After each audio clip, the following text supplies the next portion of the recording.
remove the wheel, use a 19mm socket.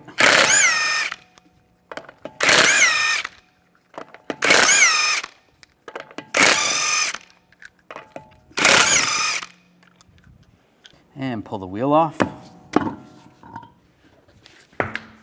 From the back of the wheel, you can take a screwdriver in the back side and just pop the center cap through. Flip the wheel around, take the center cap, line it up, and pop it on. Now put the wheel on.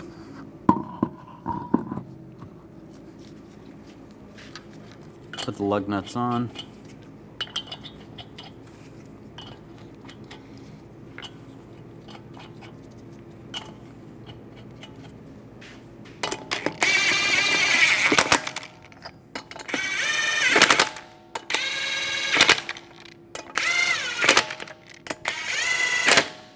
Now I'm going to torque the lug nuts to 100 foot-pounds in a cross pattern to tighten the wheel down evenly.